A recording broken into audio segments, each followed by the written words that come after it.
Hello students, myself Vikas Kumar Sahu, Assistant Professor in Bharati College of Pharmacy. Today we will discuss about drug distribution in outpatient. Last time हमने पढ़ा था कि इन patient department में किस तरीके से जो है ड्रग डिस्ट्रीब्यूशन होता है, किस तरीके से जो फार्मासिस्ट अपना जो है इम्पोर्टेंट रोल प्ले करता है इन पेशेंट डिपार्टमेंट में for the drug distribution.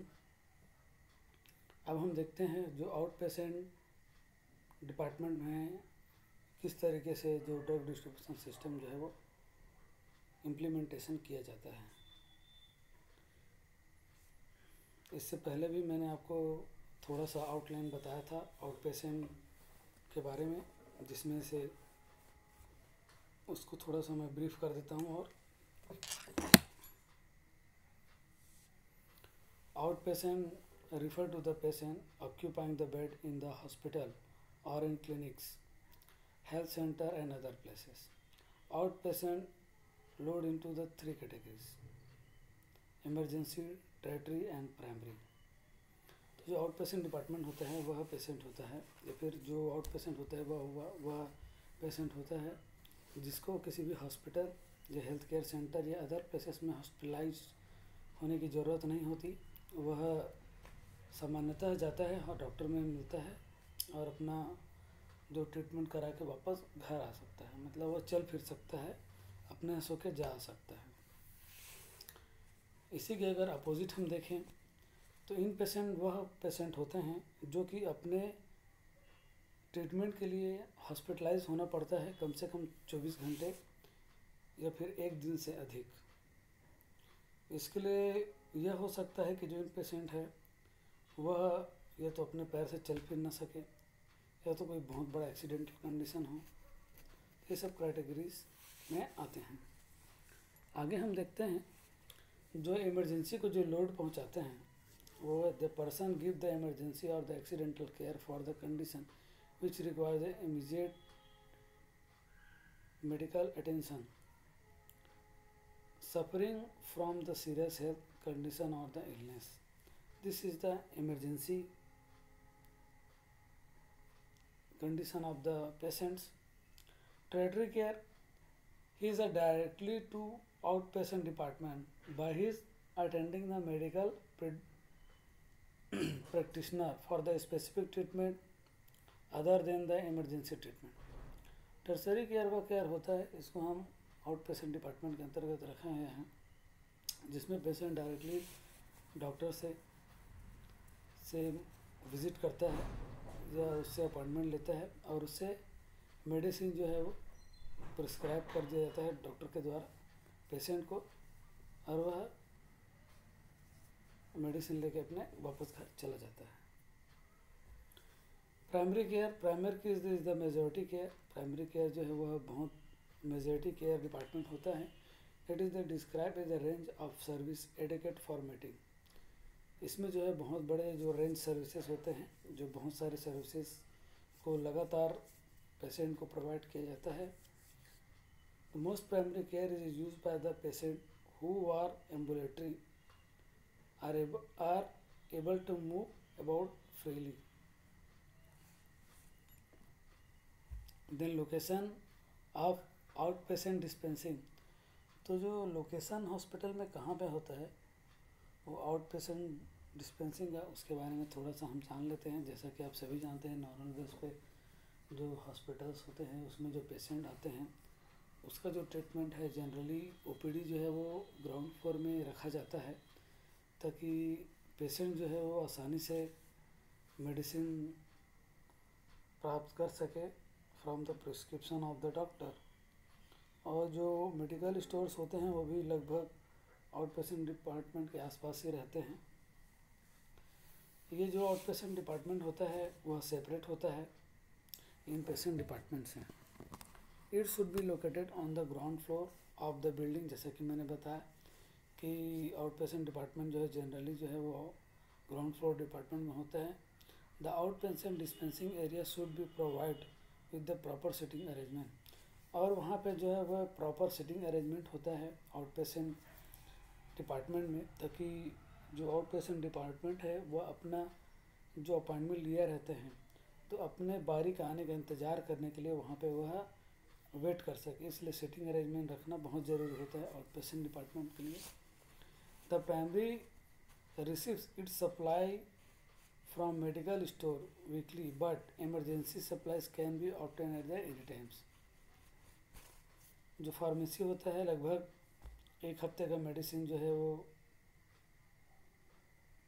Store करके रखता है, और जो इमरजेंसी प्रोडक्ट रहते हैं उसको भी वह उसी समय कहीं से स्टॉकिस्ट के पास तुरंत ला के वह दे सकता है। तो इस तरीके से हमने देखा जो आउट पेशेंट जो डिस्पेंसिंग डिपार्टमेंट है वो हॉस्पिटल के ग्राउंड फ्लोर में होता है, और वहाँ पे सीटिंग अरेंजमेंट अच्छे तरीके से रहना चाहिए। इसमें पेशेंट का जो है वो कन्वीनियंट को देखा जाता है, जिससे कि पेशेंट जो आए हैं वो आउट ओपीडी में, इसको ओपीडी बोला जाता है आउट पेशेंट डिपार्टमेंट को, तो उसमें जो है वो आसानी से अपना वेट करते हुए अपने आने वाले बारी का वेट कर सकता है, अपने अपॉइंटमेंट का वेट कर सकता है। Layout of the out patient department OPD, rack of storing drugs, refrigerators होते हैं, डिस्पेंसरी होता है, ऑफिस होता है, विंडो फॉर डिस्पेंसरी और sitting arrangement for the patient. तो इस तरीके से देखे हैं हमने जो डॉक्टर्स के जो ओपीडी डिपार्टमेंट होता है, इस तरीके से जो अरेंजमेंट रहता है जिसमें कि पेशेंट को सिटिंग अरेंजमेंट जो है बहुत मोस्ट इम्पॉर्टेंट होता है। Out patient activity chart, out patient जो एक्टिविटी चार्ट है वह किस तरीके से फॉलो किया जाता है उसके बारे में हम थोड़ा सा डिस्कस कर लेते हैं। यहाँ पे देखा गया है कि आउट पेशेंट डिपार्टमेंट में जैसे ही पेशेंट जो है वो डॉक्टर से मुलाकात करता है उसके क्लिनिक में, उसका जो है डिफरेंट डिसीज़ के हिसाब से जो डॉक्टर्स हैं वो उसके लिए प्रिस्क्रिप्शन लिखते हैं, मेडिसिन लिखते हैं, जिसको हिंदी में पर्चा कहा जाता है। पर्चा लिखने से पहले डॉक्टर पूरी तरह से ऑब्जर्व कर लेता है कि पेशेंट जो है वो आउट पेशेंट है कि आगे चल के इसको एडमिट करना पड़ सकता है। अगर वह आइडेंटिफाई करता है कि वह आउट पेशेंट है और वह उसको डायग्नोसिस करता है उसके ट्रीटमेंट के हिसाब से और मेडिसिन प्रोवाइड करता है बाय द प्रिस्क्रिप्शन। वह प्रिस्क्रिप्शन लेके वह फार्मासिस्ट के पास जाता है, फार्मासिस्ट उस प्रिस्क्रिप्शन को रिसीव करता है अपने पास और जो प्रिस्क्रिप्शन में जो जो दवाई लिखे रहते हैं उसको वह चेक करता है कि है कि नहीं अपने पास। उसके बाद जो भी दवाइयाँ रहती हैं उसको सिस्टमेटिक ढंग से डोजेस वाइज निकालता है।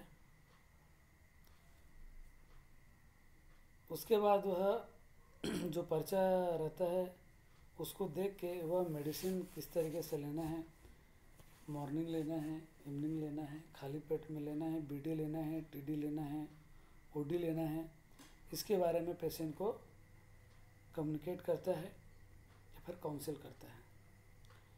तो जैसे dispensing of the patient, dispensing किस तरीके से करता है इसमें भी दो तरीके से डिवाइडेड है, हम देख सकते हैं। प्रिस्क्रिप्शन पेमेंट जो किस तरीके से होता है पहले देख लेते हैं। Prescription field, regular prescription file होता है, उसमें जो है वो अरेंजमेंट करके रखता है। नारकोटिक प्रिस्क्रिप्शन फाइल जो है वो उसको भी वो मेंटेन करके रखता है। प्रिस्क्रिप्शन पेमेंट में रिसीप्ट ऑफ द पेमेंट जो है वो रिसीव करता है बाय द केस और the change, study and report. उसके बाद वह जो है वो रिपोर्ट जो है वो पेशेंट को देता है, रिपोर्ट तैयार करता है, स्ट्रेटजी जो है तैयार करता है। तो इस तरीके से हमने देखा जो out patient activity flow chart है वह डॉक्टर से स्टार्ट होके फाइनली जो है वो लास्ट फार्मासिस्ट के पास जाता है। तो ओवरऑल जो फार्मासिस्ट का है वो बहुत ही मुख्य भूमिका निभाता है आउट पेशेंट डिपार्टमेंट में, जिसमें कि वह पेशेंट को पर्टिकुलरली डिसीज से रिलेटेड हेल्थ एजुकेटेड नॉलेज देता है और फैमिली वेलफेयर के बारे में भी नॉलेज देता है, और साथ ही साथ द मोस्ट इम्पॉर्टेंट वह मेडिसिन के बारे में किस तरीके से लेना है उसके बारे में भी पेशेंट के साथ काउंसलिंग करता है। Then drug distribution to outpatient. अब जो ड्रग डिस्ट्रीब्यूशन सिस्टम में जो आते हैं, जो हमारा मेन टॉपिक है, किस तरीके से किया जाता है उसके बारे में। दो no medicament should be issue without the prescription. कोई भी ऐसा मेडिसिन जो है वो बिना प्रिस्क्रिप्शन के किसी भी पेशेंट को नहीं दिया जाएगा आउट पेशेंट डिपार्टमेंट के द्वारा। After the issue has been made the quantity supplied must be recorded. और उसके बाद अगर इशू हो जाता है, अगर वह जो मेडिसिन जो है वो पेशेंट को देते देते अगर वह ख़त्म हो जाता है, तो पर्टिकुलर क्वांटिटी सप्लाई जो रहता है उसको रिकॉर्ड करके रखता है कि कितने मात्रा में हमें मेडिसिन की ज़रूरत है और कितना हमें डेली बेस पे या वीकली बेसिस पे या मंथली बेसिस पे जो कंजप्शन जो है वो मेडिसिन का हो रहा है। Then medicine are the given to the outpatient from the pharmacy situated in the outpatient block. और जो मेडिसिन जो रिसीव होता है, चाहे वो सेंट्रल फार्मेसी से हो या फिर डायरेक्ट जो है वो होल सेलर से लेते हैं, स्टॉकिस्ट से लेते हैं, उसको प्रॉपर वे पे या तो फिर थेरापौटिक एक्शन या फिर अल्फ़ाबेटिकल जो डिफरेंट हमने एनालिसिस बेसिस पे जो पढ़े हैं, उस तरीके से जो केमिस्ट है या फार्मासिस्ट है वो अरेंज करके रखता है और पर्टिकुलरली मेडिसिन को उसके प्रिस्क्रिप्शन के हिसाब से उसको जो है वो मेडिसिन प्रोवाइड करता है।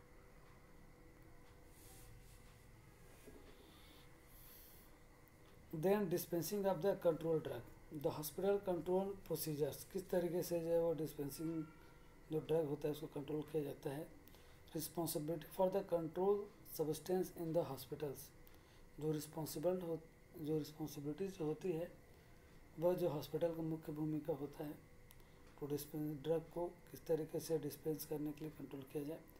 Ordering ward stock of the control substance from the pharmacy. जो भी मेडिसिन रहता है, जो भी रिक्वायरमेंट रहता है हॉस्पिटल में, कितने भी मेडिसिन रिक्वायर है, चाहे वीकली बेसिस पे हो, डेली बेसिस पे हो या मंथली बेसिस पे हो, उसको जो है वो पर्टिकुलरली जो फार्मेसी के द्वारा ऑर्डर बनाया जाता है। Doctor order for the administration of the control drug. और डॉक्टर जो है वो ऑर्डर करता है एडमिनिस्ट्रेशन डिपार्टमेंट को for control of the drugs. Responsibility for the control substance. The administrative head of the hospital is the responsible for the proper safeguarding and handling of the control substance within the hospitals. और जो administration department के जो head होते हैं, जो कि hospital में जो ड्रग डिस्ट्रीब्यूशन कंट्रोल किया जाता है, वो जो है मुख्यतः एडमिनिस्ट्रेशन डिपार्टमेंट के हेड के द्वारा किया जाता है। वह उसकी जिम्मेदारी होती है और जॉब भी होता है कि वह जो ड्रग डिस्ट्रीब्यूशन है उसको अच्छे तरीके से कंट्रोल कर सके।